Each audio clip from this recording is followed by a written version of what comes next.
नमस्कार दोस्तों, मैं अंकुर उपाध्याय स्वागत करता हूं आप सभी का एक बार फिर से अपनी नई वीडियो में।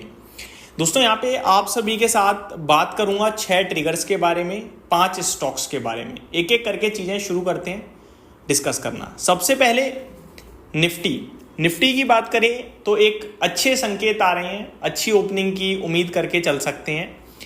गिफ्ट निफ्टी भी दूसरा यही है। गिफ्ट निफ्टी भी सजेस्ट यही कर रहा है कि 25,000 के पास निफ्टी ओपन हो सकता है। और ये सब इसलिए हो रहा है क्योंकि तीसरा ट्रिगर है अमेरिका का बाजार। यूएस मार्केट में एक तूफानी तेजी देखने को मिली है, जहां पे डाउ अराउंड 2% ऊपर बंद हुआ, नेस्डेक इंडेक्स अराउंड 2% ऊपर बंद हुआ, S&P 500 अराउंड 1.6% ऊपर बंद हुआ, रसल 2000 में 4% की तेजी देखने को मिली। चौथा ट्रिगर है अमेरिका के बाजार में तेजी इसलिए थी क्योंकि फेड चेयरमैन जेरोम पॉवेल साहब ने जैक्सन होल की मीटिंग में संकेत दिए हैं रेट कट के। उन्होंने कहा है इन्फ्लेशन अंडर कंट्रोल दिख रहा है, बट टैरिफ को लेकर अभी भी वो अनसर्टेनिटी जता रहे थे, कह रहे थे मुझे अभी भी देखना होगा कि कैसा है कैसा नहीं है। बट मार्केट में 91% चांसेस बन चुके हैं इस बार सितंबर की पॉलिसी में रेट कट आने के। ठीक है जी, तो निफ्टी पे वापस से पॉइंट नंबर 1 पे आता हूं। तो इन सबको देखते हुए निफ्टी में गैप अप ओपनिंग आने की संभावना है। अब गैप अप के बाद तेजी या मंदी, इसके बारे में मैं सुबह से आप सभी के साथ 2 बार ऑलरेडी डिस्कशन कर चुका हूं, एक बार और करना चाहता हूं। वो ये है, हम 25,000 के आसपास ओपन होंगे। लेट्स अज्यूम हम 24,990 पे ओपन हो जाते हैं तो हमारे लिए तेजी बनेगी 25,025 के ऊपर। अगर हम फ्लैट ओपन होते हैं तो हमारे लिए तेजी आ सकती है 25,000 तक। समझने की कोशिश कीजिएगा, आपको 9-15 पे ही डिसाइड करना है कि तेजी करनी है या नहीं करनी है। अगर निफ्टी 24,900 के नीचे या 910, 915 पे खुला तो आप सोच सकते हो कि 24,990 तक निफ्टी जा सकता है।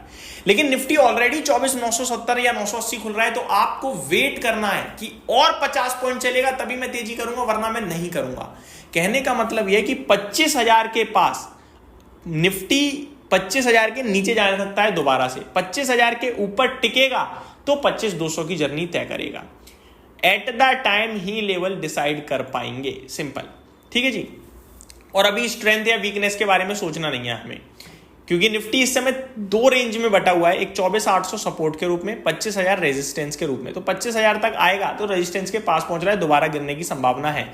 लेकिन अगर वो रेजिस्टेंस को पार करके टिकता है तो फिर अगला जो पड़ाव है वो सीधे 25,200 का है, वहां तक जाने की संभावना बन जाएगी और वो हमारे लिए काफी पॉजिटिव होगा। ठीक है जी। अब बढ़ते हैं दोस्तों नेक्स्ट ट्रिगर की तरफ। तो मैंने अभी तक आप सभी के साथ ट्रिगर शेयर कर दिए 4। एक Nifty, US market, fed rate cut की उम्मीद है और गिफ्ट निफ्टी। 5वां ट्रिगर है एक पॉजिटिव डेवलपमेंट इंडिया चाइना के बीच में, जिसके बारे में इससे प्रीवियस वीडियो में डिटेल में डिस्कस किया मैंने। भारत और चाइना के बीच में और संबंध सुधरते हुए दिख रहे हैं, क्योंकि चाइना के फॉरेन मिनिस्टर वेंग ली नाम है आई थिंक कुछ इसी प्रकार है, वो भारत में आए और उनके साथ नेगोशिएशन हुआ है। जो हिमाचल प्रदेश में किन्नौर में जो एक एग्जैक्टली मैं नाम भूल रहा हूँ, मैंने आपके साथ इससे प्रीवियस वीडियो में भी शेयर किया है, वो जो ट्रेड पॉइंट है वो ओपन हो रहा है। 2020 कोविड में ये बंद कर दिया गया था, लेकिन अभी कहीं ना कहीं वो दोबारा ओपन करने की बात चल रही है। ट्रेड पॉइंट का नाम है शिपकीला। तो ये एक अपडेट है। तो ये चाइना और भारत के एक और पॉजिटिव डेवलपमेंट की तरफ कदम बढ़ा है।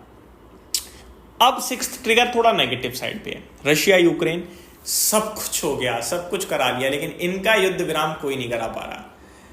यहां पे फिर बम बारूद गिरते हुए दिखे हैं रशिया की तरफ से यूक्रेन पे, और यूक्रेन की तरफ से रशियन जो ऑयल फील्ड्स हैं उन पे थोड़ा हमला होता हुआ दिखा है। तो ये नेगेटिव है एक फिर से। बट इसका बाजार पे क्या इम्पैक्ट लिया जाएगा, मतलब मेरे को नहीं लगता कुछ लिया जाएगा, क्योंकि बहुत लंबे समय से चल रही है एक चीज पे बाजार थोड़ी बार बार रिएक्ट करता है। तो ये 6 ट्रिगर्स हैं। अब स्टॉक स्पेसिफिक आता हूं। पहला स्टॉक है दोस्तों यस बैंक। आरबीआई की तरफ से अप्रूवल आ गया है Mitsui Sumitomo Mitsui banking corporation को 25% स्टेक एक्वायर करने के लिए, जहां पे 20% तो बैंकें बेचेंगी और 5% अननोन है, अभी किससे बिकेगा देखते हैं। दूसरा स्टॉक तो नहीं है बट एक सेक्टर है, वो है रियल एस्टेट सेक्टर। पूरा नहीं, Mumbai based specially real stocks जो है, रियलिटी स्टॉक्स जो है वो एक्शन में रहेंगे, क्योंकि मुंबई ने कहा है कि भैया हाईएस्ट सेल अगस्त में उन्होंने दर्ज करी है बीते 10 साल की। तो बड़ा ही पॉजिटिव ट्रिगर बोलूंगा मैं इसे। नेक्स्ट है HDFC बैंक। जी हाँ, कल आखिरी दिन है बोनस से पहले शेयर खरीदने का, आखिरी दिन है कल, क्योंकि 26 तारीख को कंपनी का शेयर 1:1 के एक्स बोनस ट्रेड करता हुआ दिखेगा, यानी शेयर का प्राइस रह जाएगा आधा और नंबर ऑफ शेयर्स इन्वेस्टर्स के हो जाएंगे डबल।